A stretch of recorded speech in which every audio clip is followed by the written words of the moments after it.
let us begin. So today's the midterm exam review. The midterm exam is next class. And it's not available online, so everybody has to write it in class. So hopefully, I don't see anyone in chat right now, but hopefully people who are streaming are going to pick that up. I've been sending out notifications, so we hope it'll all work.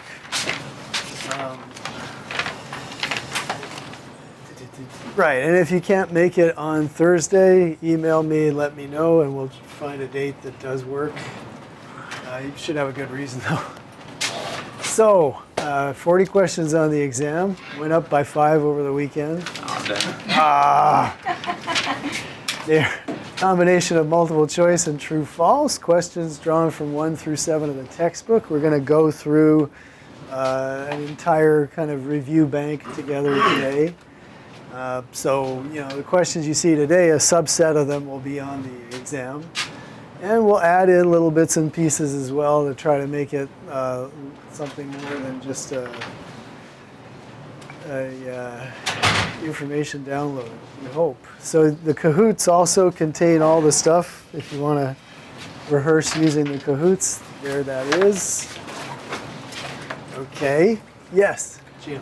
I don't know if I'm the only one with the problem, but for Chapter 2 of the Kahoot, it seems like it's the only one that you can't replay.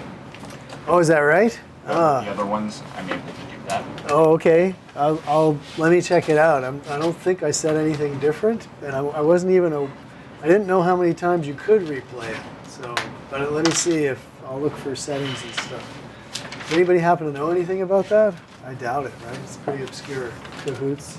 It's kind of, well, I mean, who would really want to play Kahoots unless it was for in a bar or something for trivia night? I guess you could make it pretty decent. How long has that site been up and running? This is our first semester I've heard about it, so I don't know more about it. We used to have these clickers that everyone would click answers on. It was pretty less expensive. Yeah, this is a lot easier, I think, to work with. Plus, if you can make it all multimedia if you want. Okay, so Kahoots. All that stuff, plus what we're doing today, and I guess I don't know if this will be archived in time for you to go back and review the tape of what we're doing today. I'm not so sure. So like I said, before we hit the question bank, I just wanted to, although it seems to be pretty difficult to recap all that we've done in the last seven weeks, and there's so much kind of detailed historical information and kind of I'm always looking for larger principles or narratives that can tie stuff together, and these are the ones that I've used in this class over the centuries. And so, just looking at a couple of them, the early stage of any medium is a cumulative process to which many people contribute. So I think we saw that with radio, in the sense that. Sure, Marconi was the one who's typically identified as the inventor of radio, but obviously, we talked about DeForest with the Audion tube, how important that was to amplify it. We talked about Armstrong with a super heterodyne circuit to be able to tune and amplify further the signal so that you could get it from much further away. And of course Heinrich Hertz, who kicked the whole thing off by demonstrating that it could, that electromagnetic energy could travel, through space basically. So all of them contributed, and similarly we talked about television with Farnsworth, Philo T. Farnsworth, sort of winning the patent war and coming out as basically the person who's identified as the inventor of television, but we saw that he was, closely pursued, or even whatever, in a constant competition with Dworkin, who was RCA's boy in developing TV as well. So any one of these media that we look at, again, looking at the internet, we talked, with Vinton Cerf as identified as, the father of the internet, but Tim Berners-Lee, basically coming up with HTML and the language of the World Wide Web, and all of what we saw in terms of standards there. So, although we do, point to particular individuals as inventors, we also got to remember that it's a cumulative process too. So that was I think a decent principle to bear in mind, even though we do use individuals as kind of markers for who invented stuff. Then quality, cost, and convenience meet user expectations, and electronic medium will succeed in the marketplace. So, I mean, a couple ideas come to mind here, but one was the way that FM, which is clearly a superior radio technology, right? It sounds better. It's impervious to static and interference compared to AM, but it didn't take off immediately when Armstrong invented it. The economic pressures against him were too much. Everyone had invested in AM technology. They weren't ready to invest in FM. RCA and Sarnoff were looking ahead to selling televisions. So again, that even though it was a superior technology, that electronic medium was not going to succeed in the marketplace until much later, until the end of the 50s, when radio was searching around for, something to save its butt once television kind of took over as the dominant medium.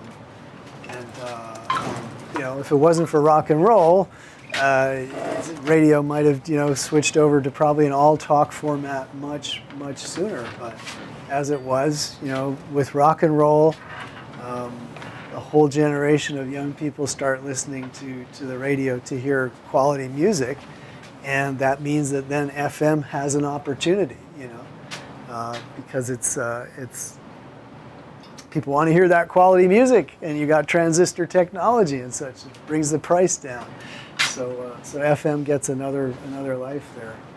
I guess a later example might be something like Google Glass, which really didn't take off. It was around for a few years, enormous amount of buzz. A few people buy them and wear them to bars and get thrown out or whatever. That's that. Now they're kind of a marginal technology. But I think it's fair to expect sooner or later some kind of augmented reality device, to pair up with a phone or something else that'll start projecting stuff on top of what we see. I can see that happening. Even in broadcasting, I was thinking. Anyhow, yeah, for sure. The commercial media industry in America developed the needs to serve broadcasters, audiences, and advertisers. Right. So here, I drew a triangle, because that really is the economic foundations of broadcasting. You have audiences, advertisers, broadcasters, or call them programmers or whatever, people who make the programs and schedule them. Let's call them programmers, because that as we pointed out last time, what do we got? The business of broadcasters is to gather together an audience by the programs that they make. The audiences are sold to advertisers. The advertisers want that, and the advertisers provide the money to the broadcasters in order to make all of this stuff. Hopefully, unless you start skipping all the commercials, which plunges the industry into crisis. But that's where we are. So this relationship is really key to the economics of broadcasting. You saw it in radio, it's in TV, it's still in terrestrial modes of broadcasting, and even in cable, where you could add the subscriptions as an alternative, source of cash, and pay-per-view. Let's call it PPV. If you're talking cable, nonetheless, they're still selling advertising through on this basic structure. So it continues to be really important, serving the needs of broadcasters, audiences, and advertisers. So I think that's a worthwhile principle to keep in mind. Still valid, covers a lot of different media types. And government regulates media as necessary to ensure a healthy competitive industry. Broadcasters often resist such efforts. So this, is a nod to another thing that we've been following more or less assiduously, because we have a whole chapter later on dealing with regulation and such, where we come back, but we try to hit some of the highlights. But if you look back to the beginning of the radio industry, it's industry. The emergent radio, whatever business of the 1920s. Before you get the Radio Act in 1927, when the government realized, wow, there's this amazing technology, how are we going to make it work as a business? But before that, you've got a free-for-all. People are all on the same, in a given place, they're all on the same frequency. They're all broadcasting at the same times of day, so they start, there's just like, well, you go on from 1 till 2, you go on from 2 till 3, you go on from 3 to 4, all trying to work that out. Not a kind of an organization of something that could turn into a real business, so someone could set up and wipe out your signal and stuff. So there was a need, and so the Radio Act served that, and then a few years later, that became, the foundational, it set the mandate for the FCC. So important, the idea being there that it's, if the government is going to intervene on the logic that the airwaves belong to the people, just like the land of the country, the waterways and such, it's a shared resource of everyone, part of the commonwealth, and so that's always been the logic behind the government regulating it. But what they've mostly tried to do is to, keep their hands off of content to a large extent, to respect those First Amendment protections, but to set it up so that it could work as a business where people can compete.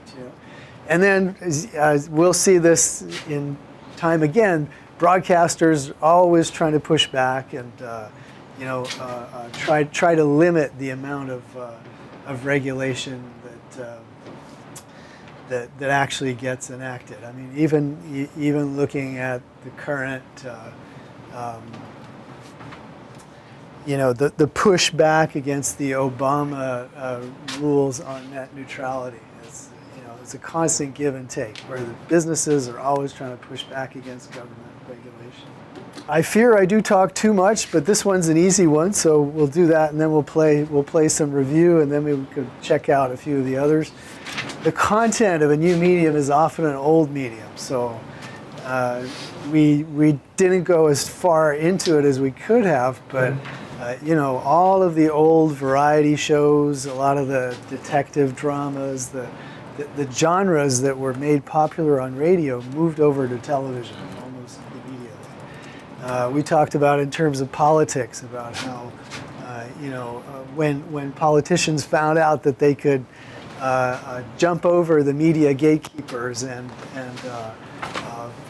FDR could broadcast directly to the people over the radio. We're still seeing the same moves as politicians appropriate the new media. Whether it was Obama's YouTube or Trump's tweeting.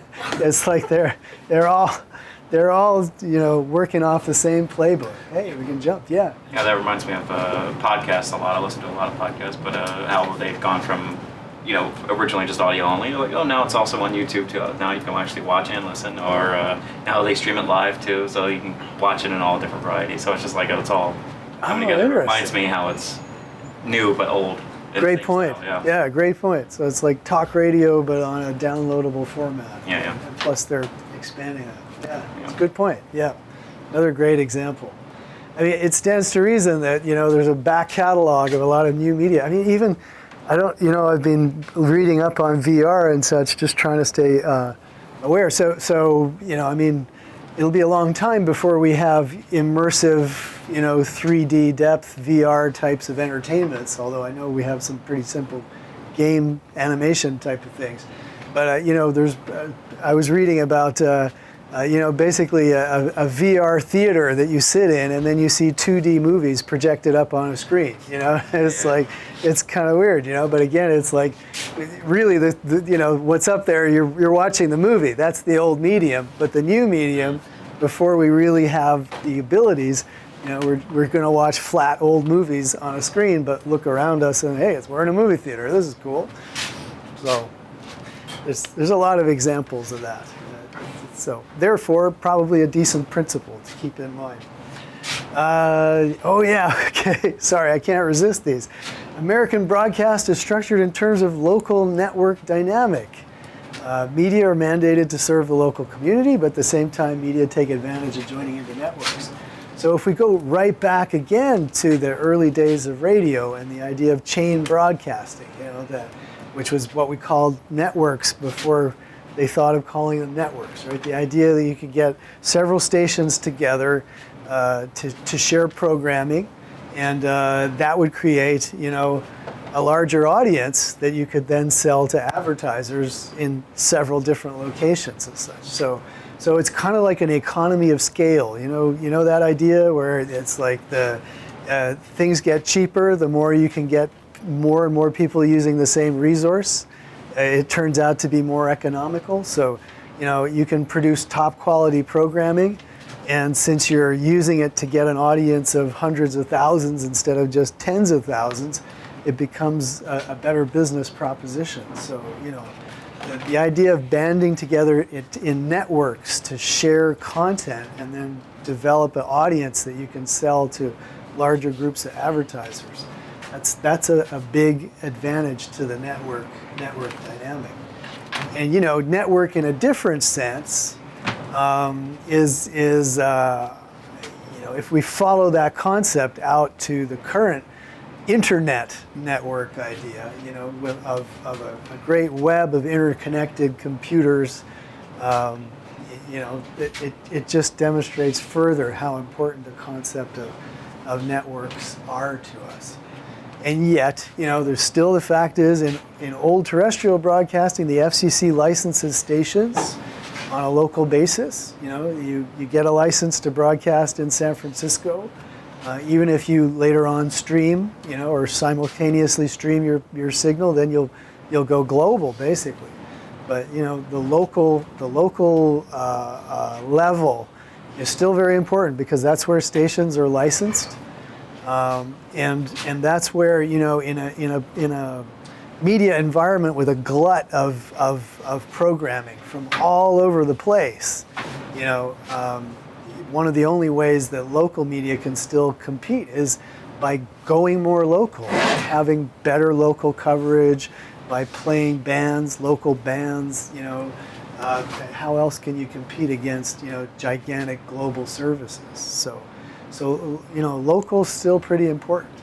Even and again, to go back out, if we're talking about computer networks, you're still being served program down in your local network. Maybe the internet is this gigantic network of networks all over the world and stuff, but there's still each of us is on a local computer that's calling out and pulling down files and making our web pages and stuff.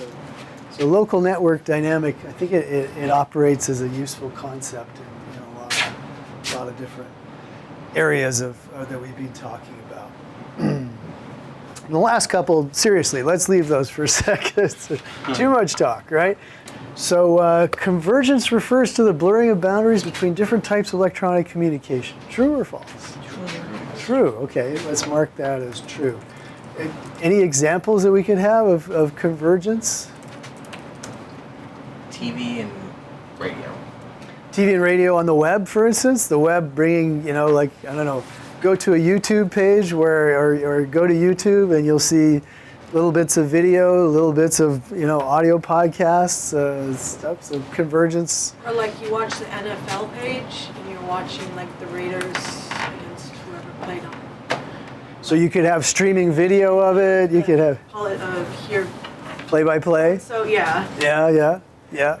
Yes, absolutely. So there's a lot of ways that the boundaries are blurring. So I don't think. Okay, so we'll have to look for the. How else? I don't know how else to do this, guys, because I can't just get the answers out right away. But So is this chapter, or is this just this is everything all kind of smushed together. I think. Yeah. how many questions is that? This has more than what you're going to see on the exam, obviously. Yeah. The idea being that you're going to get a subset, not everything. Localism is increasingly irrelevant, not irrelevant. That's It's false for sure. It's relevant. Just like what we were saying. How can poor radio compete with Spotify or Pandora or Apple Music? It can only compete by being more local. And mobile too, but that's on its way. Whose model of communication is known as the mathematical model? Shannon Weaver. Shannon Weaver, right, that's right. So those were two Bell Laboratories researchers, and they were actually working on signal communication. Okay, so they were trying to figure out how they could They needed calculations as to how bad the quality could be over a phone line before things had to be fixed and more amplifiers had to be put in and stuff. And so they had a mathematical measurement of noise, and by measuring noise, then they could say, okay, we've got an acceptable level of noise in this channel or not. But they were the ones with the sender channel receiver type of model. Yeah. All right, cool. What do you call messages that are received almost instantaneously after transmission? Synchronous. Okay, let's call it synchronous there. Let's continue on. All right. What kind of effect is it when we learn something from the mass media? So we might be entertained, we might be scared, but we could learn. So what kind of effect would that be? Cognitive, right? So cognition is thinking. So let's take that one. The concept of accelerating change is most often associated with Moore's law? Moore's law, says JP. Correct. All right. Remember, Moore's law is the idea that your computer processing power doubles every time. So it's accelerating change. What does IBOC stand for? In band on channel. In band on channel. All right. Way to go, JP. Yes. So IBOC is the digital radio standard that exists, but you probably had to hear about it in this class. So another example of how we do have a great technology which will give us CD quality audio over terrestrial airwaves. Every radio station that now has a license could be simultaneously broadcasting in beautiful digital, and not only that, they could have multiple channels on their frequency. They could be 94.1 and have 4 subchannels, but the price isn't right. To go back to the principle, the market just will not support everybody getting a new digital receiver for radio. So it's not going to happen. But it's called in-band because if you're getting KPFA on 94.1, that's your band. So in-band, on channel, but not the interweb band of crooks. Definitely not that. All right. What is probably the most revolutionary innovation since the printing press? Digitization. Digitization? Everyone agree? You should. Digitization of mediated content. Okay, so that's enabled convergence. So forget convergence. It's enabled, the ability to squeeze many more channels down the same bandwidth, basically. Yeah. In many ways, it's revolutionary. Question 9, which of the following statements is true? Well, all of the above, that's usually it. So let's choose all of the above. But let's see what are we agreeing to here? The internet has full First Amendment protection. The FCC treats subscription-based media differently than broadcast media. The fairness doctrine is no longer in place. Right, so I think we talked about each of those, but the fairness doctrine was it was not a law, but it was a Agreement. it was an agreement. That's right, and it was Political part. parties get equal representation. Exactly right. So liberals or conservatives, if you had one on, you had to have the other on immediately afterwards. So they suspended that in the 80s, the Reagan administration, along with all kinds of other deregulation. Although this wasn't a regulation, but it was something that the FCC held broadcasters to, and eventually they let it go because they said, there's so many channels now, we don't need to be fair like that. And that opens the door to Fox, and incredibly profitable partisan broadcasting becomes much easier to do once the fairness doctrine is lifted, right?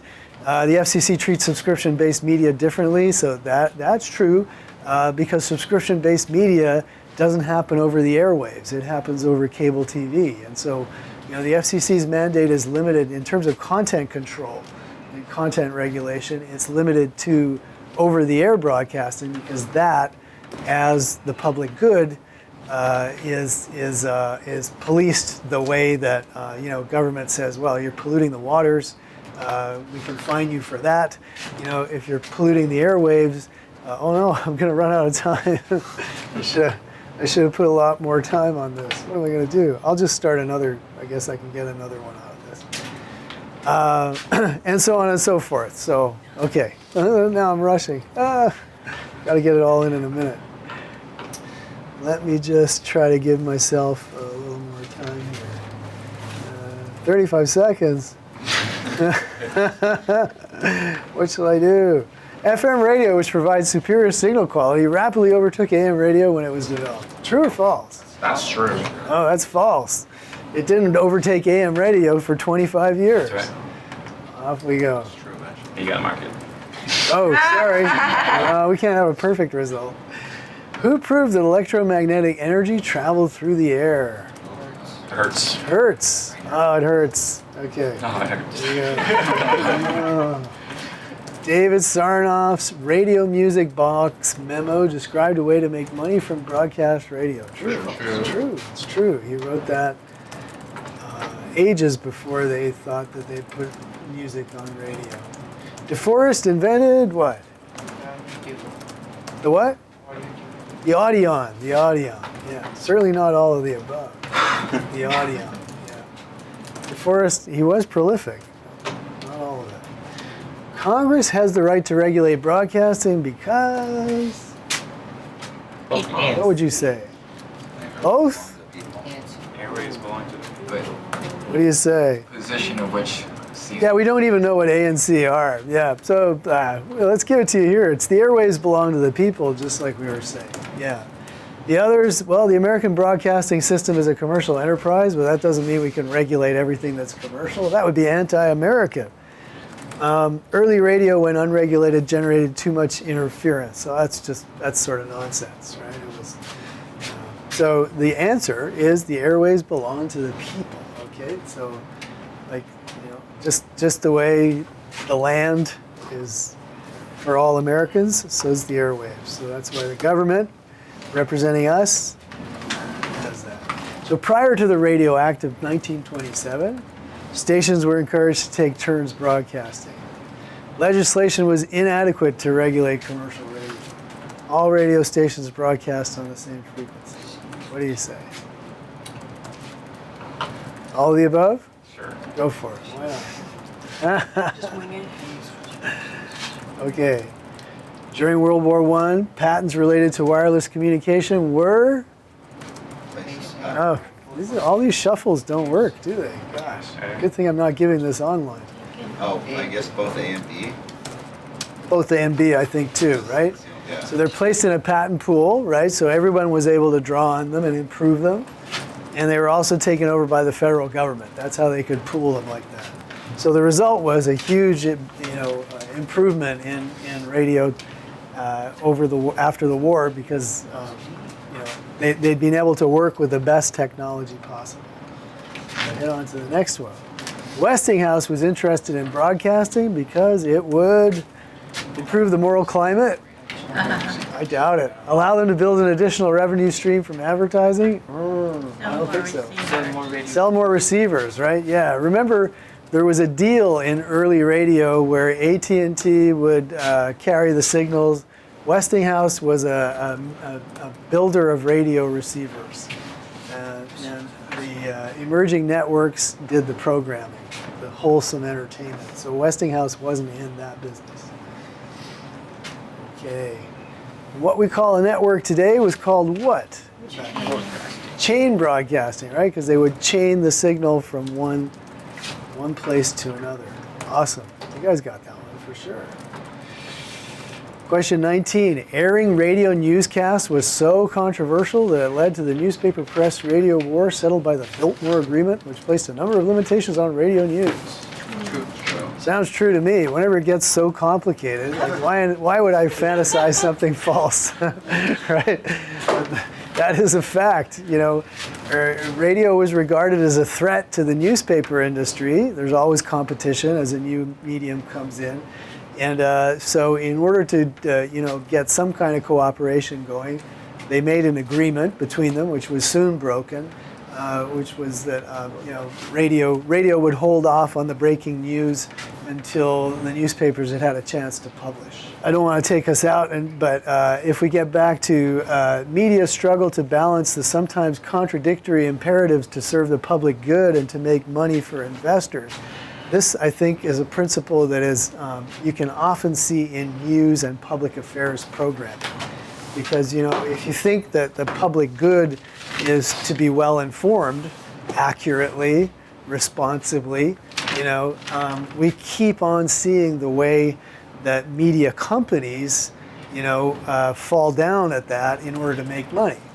Right now it's the rush to have the first click or something.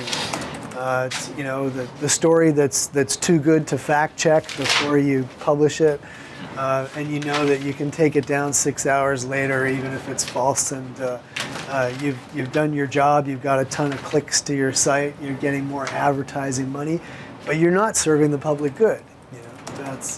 So you'll often see that tug of war there. Which other countries with their public broadcasters like the BBC and stuff, they don't have such a problem with it. It's because we traditionally have turned the media over to our corporations. Anyhow, couldn't resist. Radio stations profited during World War II in part because advertisers weren't able to buy as much newspaper advertising as desired, so they bought radio advertising instead. So that's true, right?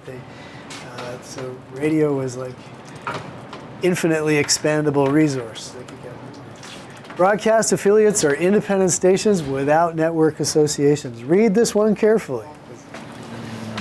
So affiliates. No, false.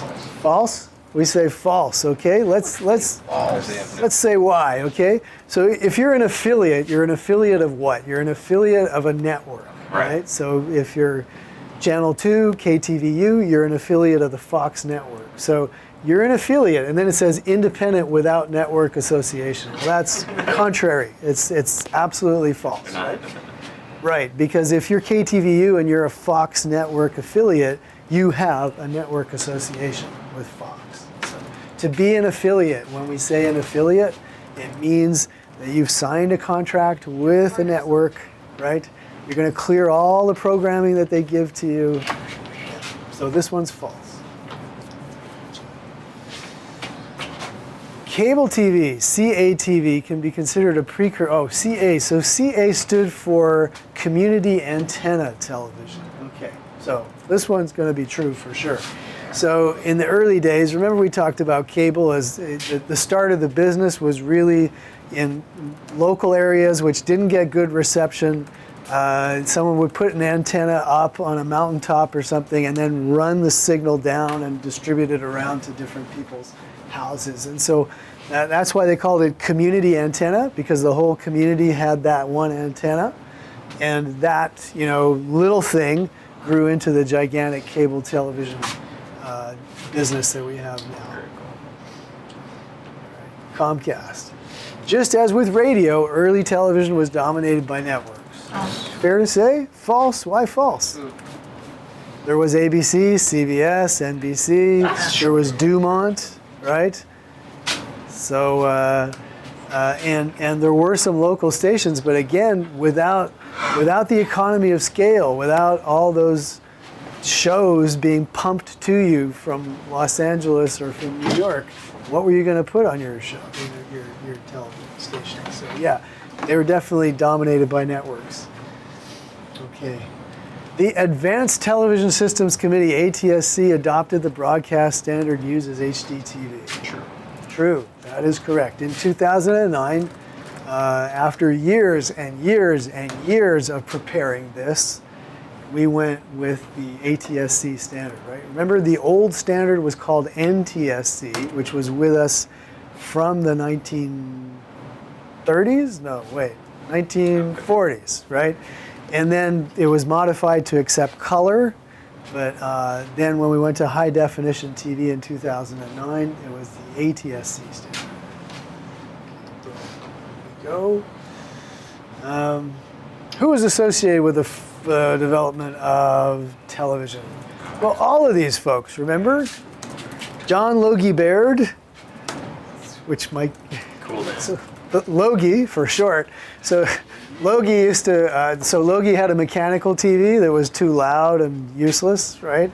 And then you had Zworkin and Farnsworth, who were both competing against each other. But as we saw, Farnsworth's the one who won. He won the battle of the patents, right? Exactly. So let's Phil. It was actually Philo. Philo. Yeah. There's a typo there. Okay, independent stations receive the highest levels of station compensation from networks. False, right? Because they're independent. Why would they be Absolutely. compensated? Absolutely right. So, and we can just remind ourselves of this, but you know, in the pecking order of, or in the profitability of different types of local television stations, the most profitable are called owned and operated. So these are the local stations in large markets that are actually owned by the networks themselves, because there's no law against it. And they have tried to buy up as much of the local stations in big markets that they can, because that way they don't have to split advertising revenues with anybody else, you know. So you're owned and operated, which is what NBC wanted to do with Cron, right? They wanted to own it outright, and they didn't. So your next one is a network affiliate. So this is next in order of profitability, because it's going to get the network programming and benefit from all of the promotions that the networks do, you know, across the country. So you're going to make less money than owned and operated, but still good money. And then you get down to your lowly independents like Cron, which, you know, and they're in fact affiliated with a very small network, but it's basically just a network which buys them packages of syndicated shows, reruns. Cable television originally started, so what were they trying to do? Compete with movie theaters? Bring TV signals into remote areas? What do you think?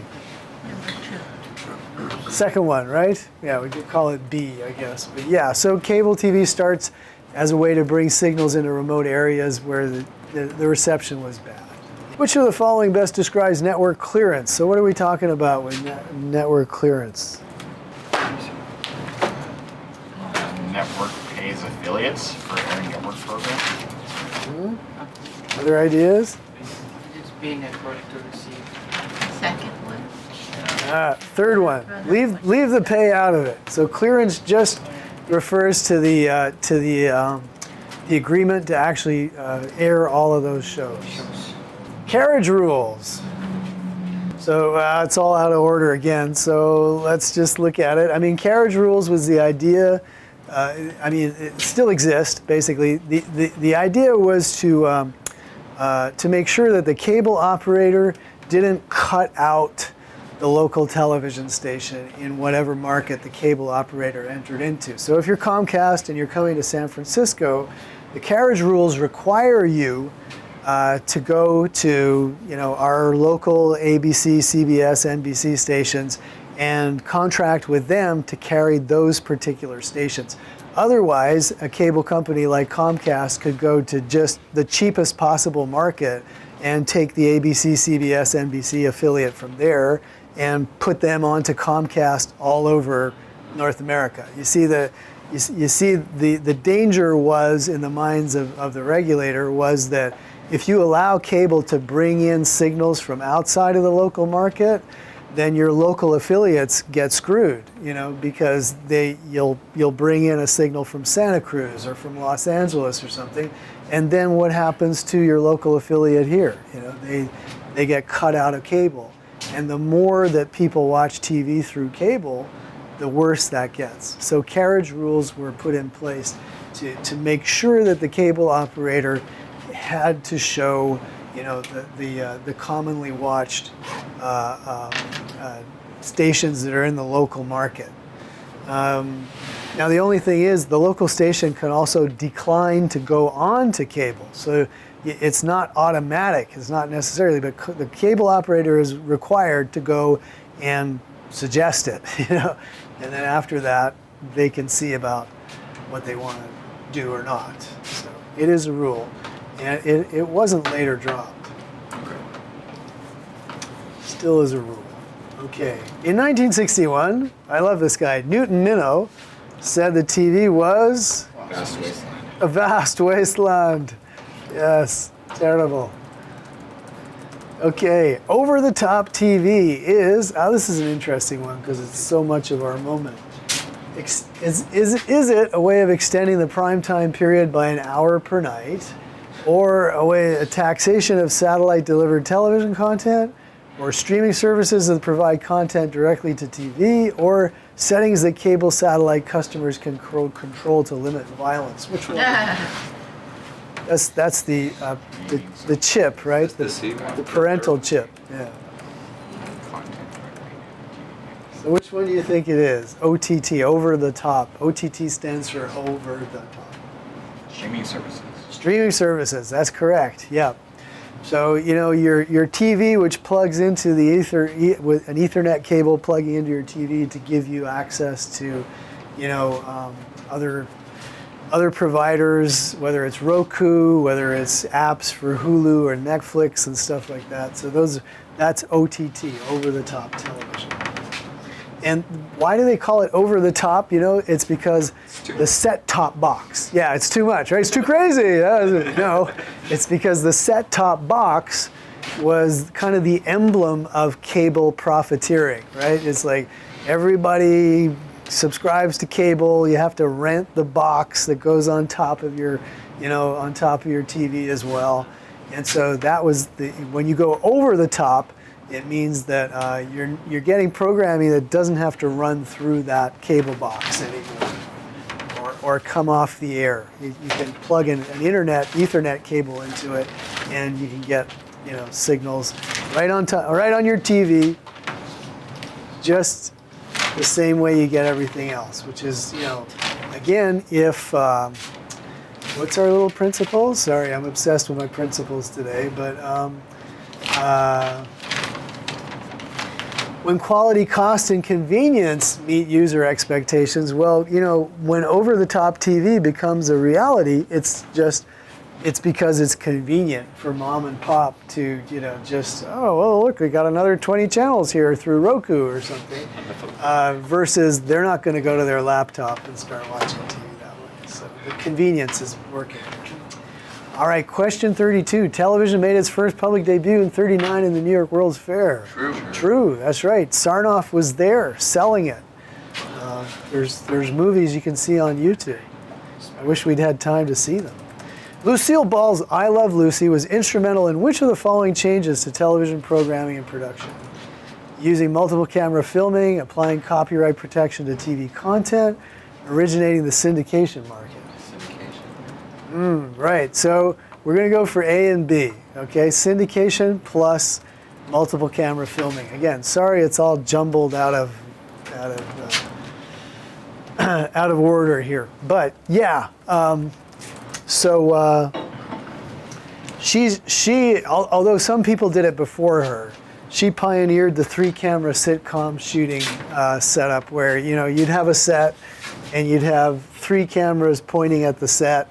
And if Lucy and her friend were on screen, one of them would get a close-up of Lucy, one would get a close-up of her friend, and this one would get a wide shot of everybody. and they'd perform before a live audience and switch the outputs of each camera, and it would be much faster than producing the way that films were produced with a single camera, and you'd shoot a shot, cut, change the camera, shoot the whole scene again, cut, move the camera again. So that's your multiple camera filming, which still goes on to this day in sitcom productions. It doesn't look the greatest, but if it's just a comedy where you're listening for jokes, then people are fine with that. And then syndication is, as we know, when we talk about reruns, we're talking about syndication, right? So either a show originates on a network, like How I Met Your Mother or Big Bang Theory, or I'm thinking of these sitcoms we were talking about, or SVU or whatever. So it's created to broadcast on a network, and then when it finishes its run, then it comes back in reruns. So we call that an off-network syndicated show. It first started on the network, but there are also original syndicated shows which were created to sell to local stations. They weren't created to go on a network right away. So a lot of your game shows, your talk shows are syndicated in that way. The original Star Trek was syndicated in that way. There's, if you just Google it now, you'll see a ton of pretty well-known shows that are created. So that would be a different type of syndication. Okay, it would be safe to say in the 50s, radio was saved by Rock and roll. rock and roll. All right, let's go. And which of the following best describes ESPN? Is it a cable network, a pay-per-view channel, a superstation, or a broadcast network? Cable network. It's a cable network, right? And as we saw in our little programming exercise, which is so much fun, it's a damned expensive cable network. $7 per customer. $7 per customer on Comcast per month was going to ESPN, right? That's why cable cutting is such bad news for cable cord cutting is bad news for Disney, because they own ESPN. The Primetime Access Rule prevented the broadcast of more than 3 hours of network programs between 7 and 11 p.m., quiz shows during prime time, violent programs during the earliest hour of prime time, syndicated programs between 8 to 11 p.m. I'd say more than 3 hours. I say you're right. Yes. So this was the rule that was put in place because the local station lobby complained that the networks had too much power. You couldn't be profitable, or really as profitable, at a local station unless you were a network affiliate. So that meant everyone wants to be a network affiliate.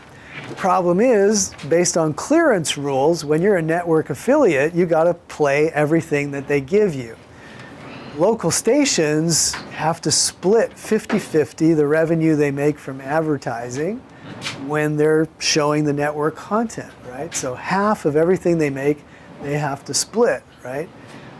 Which means that they jealously guard their hours of local programming. So look at it, they're weak. They have to be a network affiliate. To be a network affiliate, you have to clear all the programming they give you. So what they did is they banded together and said, hey, whoa, this is really unfair to us, because we need a rule which says that the network cannot just take all of our evening hours of programming. And so that's where the Primetime Access Rule came in, which said, okay, networks, you're only allowed to give them 3 hours. You have to leave them at least a fourth hour to themselves so that they can do local programming and keep all the money from the local programming.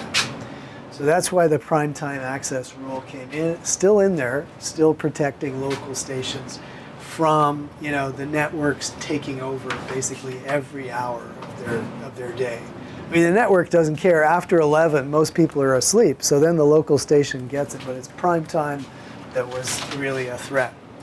So what programming strategy is being used when a network programs a show so that it runs over the starting time of a program on a competing network? Bridging? Do we agree on that? Yeah. I think you're right. Bridging. So you bridge from one to another. Gotcha. Okay. Next one up.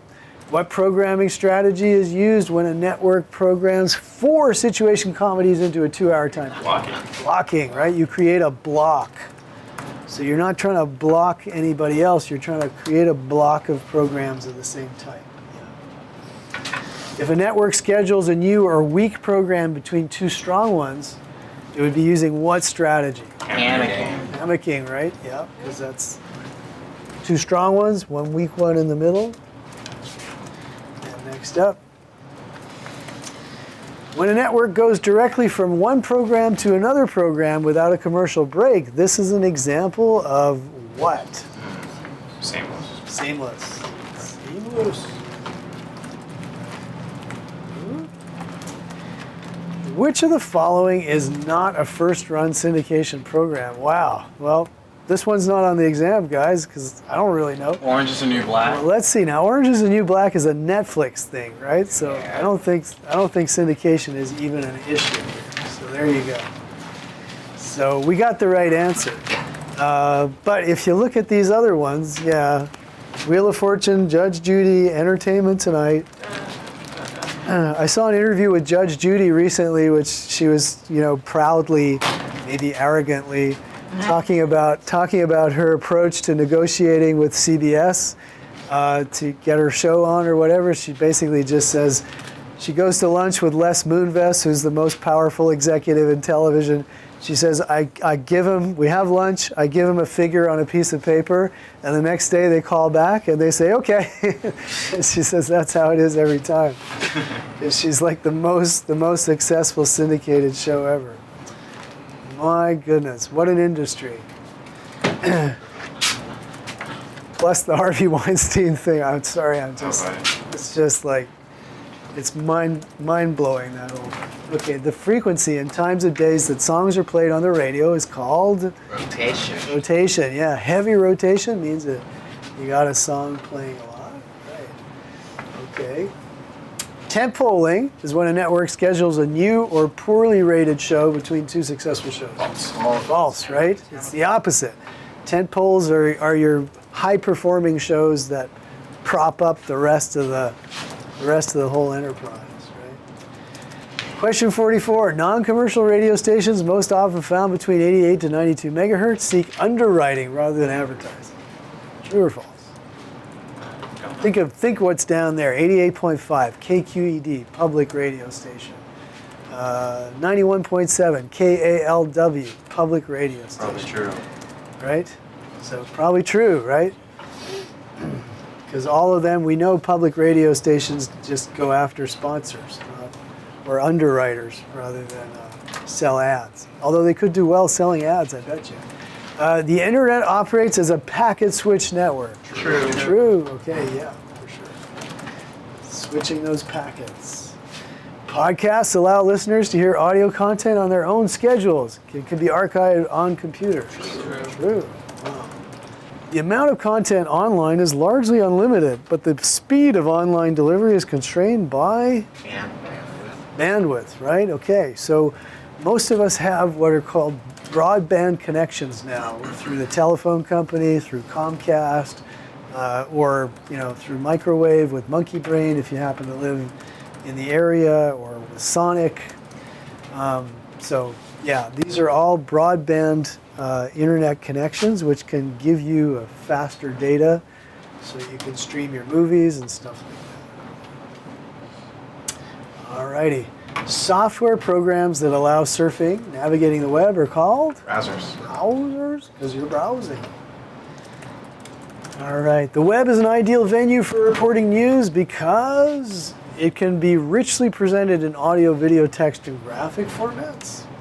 I'd say yeah. An unlimited amount of information can be presented. True. You don't have to print it. So the only, restriction is, are they going to read it?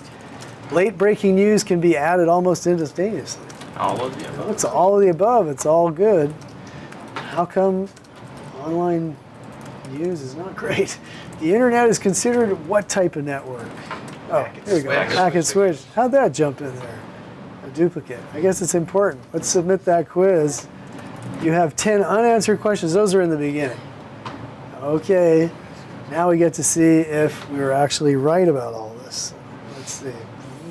So those ones we already answered last time around. Now here we go. Correct. We were correct. Correct. Did we make a mistake? I didn't even check. All of those correct. Oh, so what was this? Both carriage rules were later dropped? What? Forgive me. I don't believe it. Okay, I'm going to have to check that out. Get back to you. That one's not going on the exam. Carriage rules were later dropped. I can't believe it. Okay, all the way. I don't think that's what it said. Oh, you think the A and B was... You picked both A and B, and then you No, clicked no. that one to describe it, and then you didn't click back. No, it says you answered. But it said correct answers, both A and B, so. Correct answer would be this, but also later dropped. So, Which is we gotta not find true. that out. I don't think it is. I mean, yeah. Well, perhaps in the view of the textbook, the kind of detail that we're talking about here, maybe they figure it's. I'm perplexed because this is the way I understood it. So where this gets a little bit more complex than just the idea that the cable operator must carry the signal from the local television stations is they must offer to carry it. Then it's up to the local station to say, yeah, sure, carry it or not.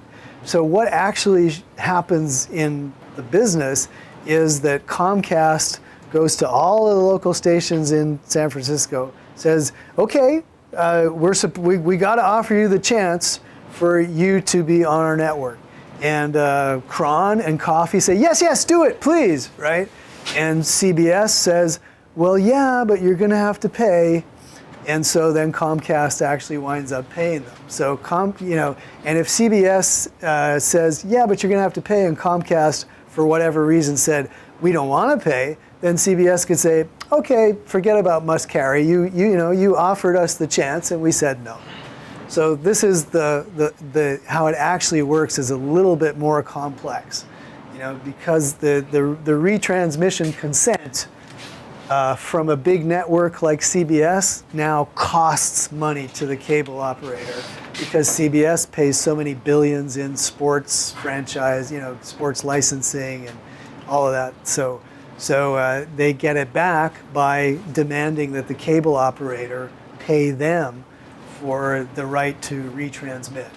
And in fact, a few years back, they had a big fight and they were asking one of the big cable operators for an extra $1 per subscriber for the retransmission, and they said no. And so CBS pulled not just CBS, but also the Viacom cable channels at the same time. Which I can't remember exactly what was the hot property at that time, but there was some big show on one of those Viacom cable channels, and when CBS pulled it, the cable operator immediately folded and said, okay, we'll pay you $1, for CBS. So that's how that how that works. So either the textbook is wrong, or maybe it's just that the things are a little bit more complex and they kind of rounded it all off by their answer. I'm not sure.